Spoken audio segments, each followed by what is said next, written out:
नमस्कार, F&O की पाठशाला में आप सभी का स्वागत है। मैं हूं मानसी दवे और इस पाठशाला में क्लास बाय क्लास हम आपको उस विषय के बारे में सिखा रहे हैं जो विषय को सीखने की आप में मंशा तो हमेशा ही थी, लेकिन कोई विशेषज्ञ, कोई एक्सपर्ट आपके पास कभी नहीं था जो आपको इस विषय को, इस टॉपिक को आसानी से सिखा सके।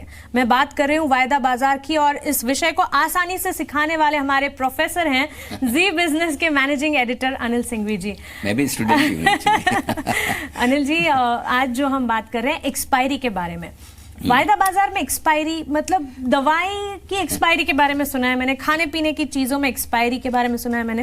वायदा बाजार में एक्सपायरी क्या होती है? वैसे एक अच्छी बात है कि हम जल्दी एक्सपायरी पर आ गए हैं। हमारे मेरे ख्याल से 7वां सेशन है, 7वीं क्लास है। लेकिन हाँ, जैसे दवाओं में एक्सपायरी होती है, खाने पीने की चीज़ों में एक्सपायरी होती है, उसमें वायदा कारोबार में भी एक्सपायरी होती है।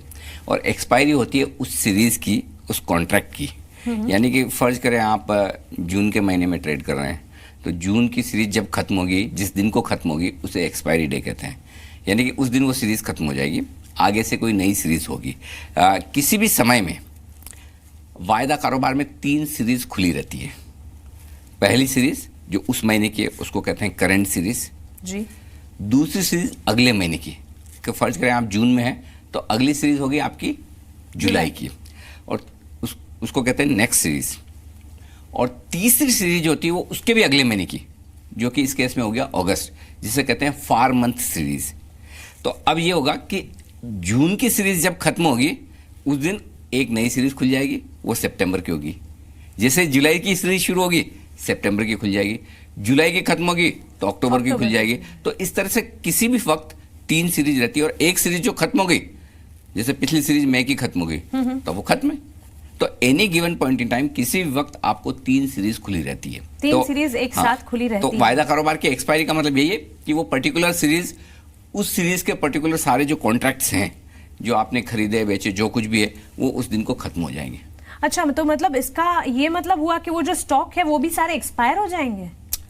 हाँ, इसका नाम है ना, ऐसा रखा हुआ है एक्सपायर, तो ऐसा लगता है कि कुछ मर जाने वाला है। हाँ, लेकिन एक्चुअली है ना, बहुत बार लोग ये कहते भी है कि भाई इसका नाम एक्सपायरी है। एक्सपायरी से इतना ही समझिए, कॉन्ट्रैक्ट खत्म होता है। अच्छा, शेयर खत्म नहीं होता, शेयर तो लिस्टेड है, रहेगा, लाइफ लॉन्ग रहेगा, लेकिन उस पर्टिकुलर सीरीज का जो शेयर है वो खत्म हो जाएगा, अगली सीरीज का तो रहेगा ही। अच्छा, मतलब वही पर्टिकुलर शेयर अगले सीरीज में मैं फिर से खरीद सकती हूँ, उसमें खरीद सकते हैं, बेच सकते हैं। देखिए क्या होता है, मैं बताता हूँ आपको। जब आप वायदा कारोबार में कोई भी सौदा करते हैं, खरीदने का या बेचने का, आपका वो सौदा उस पर्टिकुलर सीरीज के लिए होता है। आप जून में हैं, आप जून में जून सीरीज का कर सकते हैं, आप चाहें तो जुलाई का भी कर सकते हैं, और जून सीरीज में आज के दिन जून में होते हुए भी आप अगस्त का भी कर सकते हैं जी, क्योंकि आपके पास हर वक्त 3 सीरीज ओपन है, राइट। लेकिन ज्यादातर क्या होता है, वॉल्यूम, एक्शन, लिक्विडिटी, जो करंट सीरीज है, जिस महीने की सीरीज है उसी में होता है।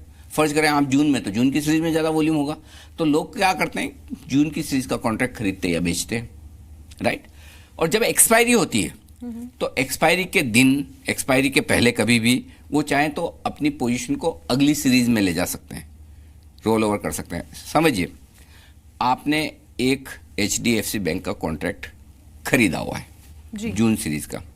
अब आपको लगता है कि मुझे इसको बेचना नहीं है, मुझे लगता है और तेजी होगी, मैं अगले महीने के लिए भी इसको रखना चाहती हूँ जी, बिल्कुल, है ना। तो आप क्या कर सकते हैं, कभी भी एक्सपायरी के नज़दीक, पहले एक्सपायरी के दिन, इस कॉन्ट्रैक्ट नोट को जून सीरीज का जो वो बेच दीजिए, जुलाई सीरीज का खरीद लीजिए। उसको कहते हैं रोल ओवर जी, यानी कि अगली सीरीज में अपनी पोजीशन को ले जाना, ये रोल ओवर। अगर आपका शॉर्ट है, आपने पहले मंदी कर रखी है HDFC बैंक में, अभी खरीद लीजिए, अगली सीरीज का फिर से बेच दीजिए, तो आपकी नेट पोजीशन करंट सीरीज में 0 हो गई, और अगली सीरीज में आपकी वही पोजीशन फिर से खुली हो गई। लेकिन तो इसका मतलब ये जरूरी नहीं कि मतलब आपका जून सीरीज का कॉन्ट्रैक्ट खत्म हो रहा है तो आप उस पोजीशन को मतलब इनडेफिनेट पीरियड तक आप रोल कर सकते हैं, उसमें कोई रेस्ट्रिक्शन नहीं है। स्टॉक तो रह गई, बिल्कुल, सीरीज बदलती है, जो सीरीज पीछे की हो वो खत्म होती जाती, कटती जाती, नई सीरीज आ जाती। अनिल जी, आपने बताया कि अगर मुझे लगता है कि कोई स्टॉक में आगे भी खरीदारी आ सकती है, स्टॉक आगे और बढ़ सकता है, तो मैं अगली सीरीज के लिए उसे खरीद सकती हूँ। लेकिन इस सीरीज में मैंने, इस महीने में मैंने उसे बेचा, तो अगली सीरीज में जब उसे खरीदूंगी तब उसके भाव तो बढ़े ही होंगे ना, तो मुझे वो जो मैंने आपने बेचा क्यों? क्योंकि आपने इसलिए बेचा कि मुनाफा होगा जी। कब होगा? जब आपके बेचने के बाद नीचे मिले, हाँ, तभी मुनाफा होगा ना। अगर आप पहले बेचते हैं, वायदा कारोबार की खूबसूरती यही है कि आप पहले बेच सकते हैं अगर आपके पास शेयर नहीं है तब भी जी, राइट। नहीं तो अगर आप कैश मार्केट में या इन्वेस्टमेंट के तौर पर अगर आप कोई ट्रेड कर रहे हैं तो पहले शेयर होना तो जरूरी है, बिल्कुल। नहीं होगा तो बेचेंगे कैसे? तो वायदा कारोबार में आप बेचते तभी हैं जब आपको ये लगता है कि भाव नीचे आएंगे। फर्ज करें भाव नीचे आ गए और आपको लगता है नहीं और नीचे आएंगे, मुझे अभी जल्दी मेरी पोजीशन खत्म नहीं करनी, या फिर ये भी हो सकता है कि बेचा है और भाव बढ़ गए, तो आपको लगता है नहीं अभी नहीं, थोड़ा देर मैं और इंतजार करना चाहता हूँ, भाव नीचे आएंगे। तो फिर आप क्या करेंगे? इस सीरीज में जब आपने बेचा है, इस सीरीज में खरीद लीजिए वापस और उसी वक्त अगली सीरीज का बेच दीजिए। तो ये आपकी पोजीशन रोल ओवर हो गई। इसको कहते हैं शॉर्ट रोल ओवर, क्योंकि आपकी शॉर्ट पोजीशन थी, मंदी की पोजीशन थी, आपने बेचा हुआ था, उसको आपने रोल ओवर कर दिया। ठीक उसी तरह से जब आपकी खरीदारी की पोजीशन है और आपको अगली सीरीज में ले जानी है तो इस सीरीज में बेच दीजिए, अगली सीरीज का खरीद लीजिए, उसको कहते हैं लॉन्ग रोल ओवर। अच्छा, मतलब सोच समझ के इस बाजी को खेलना। इसमें मजा ही तब आएगा अगर हम आगे का अगर हम डिराइव करके कर सके, इसीलिए इसे डेरिवेटिव। लेकिन एक ये सवाल है कि इसका जो नाम पढ़ा एक्सपायरी, तो एक तरह से एक्सपायरी एक बहुत ही नेगेटिव सा नाम है, तो इस नाम के पीछे का कारण क्या है? मतलब खत्म हो रहा है इसलिए एक्सपायरी? कारण तो खाली सिर्फ यही कि कोई कॉन्ट्रैक्ट या कोई सीरीज एक्सपायर हो रही है, लेकिन लोग मजाक में ये भी कहते हैं कि उस दिन ट्रेडर्स एक्सपायर हो जाते हैं क्योंकि एक्सपायरी के वक्त आमतौर पर बड़ा उतार चढ़ाव होता है। स्टॉक्स, इंडेक्स, किसी भी तरह का बड़ा वोलेटिलिटी दिखाते हैं और उसमें कई सारे ट्रेडर्स के पैसे लग जाते हैं। आपकी तेजी की पोजीशन है, स्टॉक एकदम गिर जाए, मंदी की पोजीशन है, स्टॉक एकदम बढ़ जाए, शॉर्ट कवरिंग हो जाए। तो इसलिए लोग मजे मजे में कहते हैं कि एक्सपायरी के दिन दो चीज़ें होती है, एक तो सीरीज एक्सपायर होती है, दूसरे ट्रेडर्स जिन्होंने जरूरत से ज्यादा बिना सोचे समझे अगर ट्रेड कर लिए तो बोले दोनों एक साथ एक्सपायर होते हैं बिल्कुल। लेकिन आपने एक बार बताया था कि जिस तरह से इंडेक्स स्टॉक्स जो होते हैं, कमोडिटीज होते हैं, सबकी एक्सपायरी होती है। right. ये एक्सपायरी, ये जो हम एक्सपायरी की बात कर रहे हैं, वो कब होती है और इन सब की एक्सपायरी एक साथ ही होती है? हाँ, ये एक अच्छा सवाल है। इस सीरीज, जो भी आपकी सीरीज चल रही है, उस सीरीज की एक्सपायरी हर महीने के आखिरी गुरुवार को होती है। आखिरी गुरुवार को महीने के, जब बाजार बंद होते हैं 3:30 बजे। अच्छा, तो मतलब अभी जून है, वो तो आपका एक्सपायरी पॉइंट है। ओके, जून है तो जून का जो आखिरी गुरुवार होगा उसके 3:30 बजे एक्सपायरी होगी। ये एक्सपायरी है वायदा कारोबार की, जो इक्विटी की हम बात कर रहे हैं।